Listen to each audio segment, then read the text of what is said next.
အားလုံးပဲမင်္ဂလာပါခင်ဗျာကျွန်တော်ရဲ့ဇာနေအောင် Facebook and YouTube Channel လေးကနေပြီးတော့ပြန်လည်ကြိုဆိုလိုက်ပါတယ်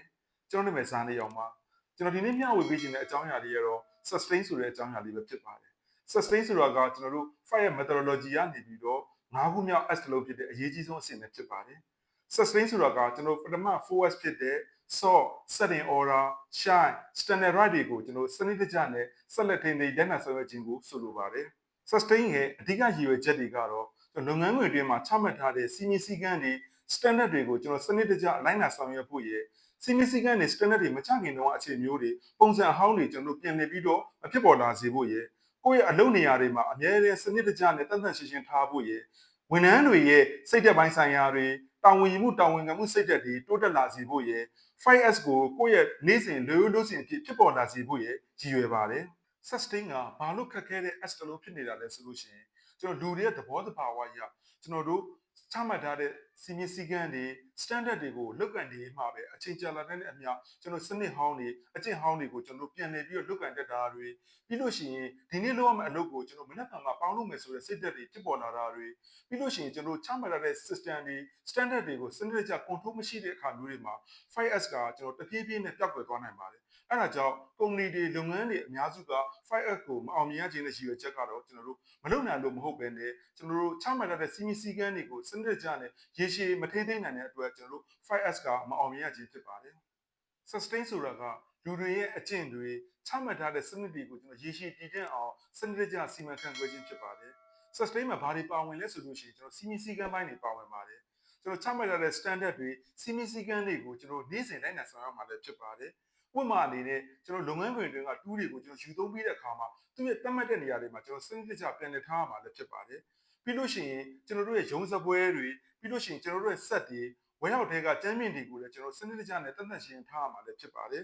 နောက်တစ်ချက်အနေနဲ့ကျွန်တော်အလေးချိန်ကောင်းတွေတိစောက်ရမှာလည်းဖြစ်ပါတယ်ကျွန်တော် 5S တွေကိုကျွန်တော်အလူတယောက်တွေကျွန်တော်လုပ်တက်လာမယ်မန်နေဂျာတွေခေါင်းဆောင်တွေကခိုင်းတာမျိုးမဟုတ်ပဲနဲ့တန်ရှင်းရေးတွေကိုကိုကိုယ်တိုင်အစစနစ်ကြနဲ့လုပ်ကန်တဲ့အကျင့်တွေကျွန်တော်ဖြစ်ပေါ်လာမယ် 5S ကိုကျွန်တော် project တစ်ခုအနေနဲ့လုပ်ကန်ရမှာတော့မဟုတ်ပါဘူး 5S ကိုကျွန်တော်တို့နေ့စဉ်လုပ်ငန်းတာဝန်တစ်ခုတွေနဲ့ကျွန်တော်လုပ်ကန်ရမှာပဲဖြစ်ပါတယ်နောက်တစ်ချက်အနေနဲ့ကျွန်တော် sustain ကို step by step ဘယ်လိုအသုံးပြုရမလဲဆိုတာကိုတင်ပြပေးမှာဖြစ်ပါတယ်ပထမဆုံးတစ်ချက်အနေနဲ့ကျွန်တော်စီမင်းစည်းကမ်းတွေ standard တွေကိုကျွန်တော်ရိုးရိုးရှင်းရှင်းပြတ်ပြတ်သားသားကျွန်တော်ချမှတ်မှာဖြစ်ပါတယ်ဒီလိုချမှတ်တဲ့အခါမှာရိုးရိုးရှင်းရှင်းလေးပဲ 5S စီမင်းတွေကိုကျွန်တော်သတ်မှတ်မှာလည်းဖြစ်ပါတယ်ဥပမာအဖြစ်ကျွန်တော်တို့ visual label တွေ color coding တွေကျွန်တော် check list တွေနဲ့ကျွန်တော်စနစ်ကြနဲ့ကျွန်တော်ချမှတ်မှာလည်းဖြစ်ပါတယ်နောက်တစ်ချက်အနေနဲ့ကျွန်တော် training တွေပေးရမှာဖြစ်ပါတယ်ဝန်ထမ်းအားလုံးကို 5S ဆိုတာကဘာလဲဘာကြောင့်အရေးကြီးတာလဲ fire လုပ်ငန်းစဉ်တွေမှာကိုကဘယ်တာဝန်တွေယူထားမှာလဲဒီလိုမျိုးတွေကိုလည်းကျွန်တော်တို့ရှင်းရှင်းလင်းလင်းနဲ့ကျွန်တော် training ပေးရမှာဖြစ်ပါတယ်နောက်တစ်ဆင့်အနေနဲ့ကျွန်တော်တို့နေ့စဉ် fire လုပ်ဆောင်မှုတွေကျွန်တော်လုပ်ဆောင်မှာဖြစ်ပါတယ်ကိုယ်ကလုပ်ငန်းတွေအတွင်းမှာ10မိနစ်15မိနစ်လောက်ကိုကျွန်တော်တန်ရှင်းလုပ်တာတွေစစ်ဆေးတာတွေစနစ်ကြနဲ့ကျွန်တော်လုပ်ဆောင်အောင်မှာလည်းဖြစ်ပါတယ်နောက်တစ်ချက်အနေနဲ့ကျွန်တော်တို့ပုံမှန်စစ်ဆေးမှုတွေလုပ်ရမှာလည်းဖြစ်ပါတယ်ကျွန်တော်လုပ်ငန်းတွေအတွင်းမှာအပတ်စဉ်ဒါမှမဟုတ်လစဉ် fire စစ်ဆေးတာတွေကိုကျွန်တော်တို့စနစ်ကြနဲ့လုပ်ဆောင်အောင်မှာလည်းဖြစ်ပါတယ်ဒီလိုမျိုးစစ်ဆေးတဲ့အခါတွေမှာကျွန်တော်အမှတ်ပေးစနစ်တွေကိုကျွန်တော်အသုံးပြုပြီးတော့စစ်ဆေးရမှာလည်းဖြစ်ပါတယ်ထပ်ပေါ်လာတဲ့အမှတ်တွေကိုလည်းကျွန်တော်ဗုတ်တွေမှာစနစ်တကျနဲ့ကျွန်တော်တို့ကြီးညာပေးရမှာလည်းဖြစ်ပါတယ်ဒီလိုမျိုးလှုပ်ဆောင်တဲ့နေရာမှာခေါင်းဆောင်တွေမန်နေဂျာတွေကိုယ်တိုင်ကပါဝင်ဆောင်ရွက်ရမှာလည်းဖြစ်ပါတယ်ခေါင်းဆောင်တွေကိုယ်တိုင်က fire စစ်ဆေးတာတွေ fire ကိုလိုက်နာတာတွေဝန်ထမ်းတွေကိုအားပေးတာတွေကိုကျွန်တော်လှုပ်ဆောင်ရမှာလည်းဖြစ်ပါတယ်ခေါင်းဆောင်တွေမန်နေဂျာတွေကိုယ်တိုင်က fire ကိုမလိုက်နိုင်ဝန်ထမ်းတွေကလည်းလိုက်နာမှာတော့မဟုတ်ပါဘူးနောက်တစ်ဆင့်အနေနဲ့ကျွန်တော်တို့ဝန်ထမ်းတွေကိုလှုပ်ဆောင်မှုတွေကျွန်တော်တို့ဆုလက်တွေကိုကျွန်တော်ချီးမြှင့်ပေးရမှာလည်းဖြစ်ပါတယ်ရရှိလာတဲ့အမှတ်တွေကကျွန်တော်အကောင်းဆုံး fire နေရာစုတွေအကောင်းဆုံးအဖွဲ့စုတွေကိုကျွန်တော်ပေးရမှာလည်းဖြစ်ပါတယ်ဒီလိုမျိုးမပေးခင်အချိန်အတွင်းမှာဝန်ထမ်းတွေကိုဆုရတဲ့သူတွေကိုကျွန်တော်ချီးကျူးစကားတွေတစ်ခုဖြစ်ဖြစ်ပြောပြခြင်းအပြင်အရန်ကြီးရောက်တဲ့နည်းလမ်းတစ်ခုပဲဖြစ်ပါတယ်ကျွန်တော်ဆက်လက်ပြီးတော့ sustain မရှိရင်ဘာတွေဖြစ်ပေါ်လာနိုင်လဲကျွန်တော်လုပ်ငန်းခွင်ရဲ့နေရာတွေမှာပြန်ပြီးတော့ရှုပ်ပွားလာနိုင်တယ်ဝန်ထမ်းတွေနဲ့ standard တွေကိုကျွန်တော်မေ့သွားနိုင်တယ်ချမှတ်ထားတဲ့ label တွေကိုကျွန်တော်တို့လိုက်နာမှုတွေမရှိနိုင်တော့ဘူးပြီးလို့ရှိရင် fire ကကျွန်တော်စစ်ဆေးတဲ့နေ့တစ်နေ့အတွက်ပဲဖြစ်ပြီးတော့နောက်ရက်မှာ fire system ကကျွန်တော်ပျောက်ကွယ်သွားမယ် fire ကိုကျွန်တော်လှုပ်ဆောင်တဲ့အတွက်အချိန်တွေငွေတွေလူဝင်အားတွေဒီလိုမျိုးတွေဆုံးရှုံးနိုင်ပါတယ်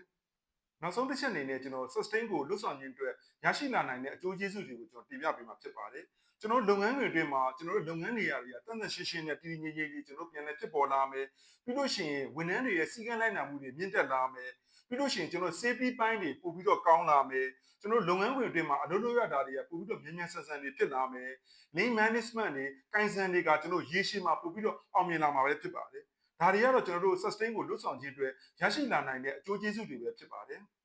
ကျွန်တော်ဒီနေ့ဗီဒီယိုလေးမှာတော့ sustain ဆိုတာဘာလဲ sustain ရဲ့အဓိကရည်ရွယ်ချက်တွေ sustain မှာပါဝင်တဲ့အကြောင်းအရာတွေ sustain ကို step by step အသုံးပြုရမယ့်နည်းလမ်းတွေ sustain ရဲ့အားသာချက်တွေအားနည်းချက်တွေကိုကျွန်တော်တင်ပြပြီးဖြစ်ပါတယ်ကျွန်တော်ရဲ့နောက်ဗီဒီယိုလေးမှာလည်းကြန့်ရှိနေသေးတဲ့ S တစ်လုံးအကြောင်းကိုကျွန်တော်ဆက်လက်တင်ပြပေးမှာဖြစ်တဲ့အတွက်ကျွန်တော်ရဲ့ channel လေးကိုစောင့်မျှော်ကြည့်ရှုအားပေးဖို့ကိုလည်းဖိတ်ခေါ်ပါရစေအားလုံးကိုကျေးဇူးတင်ပါတယ်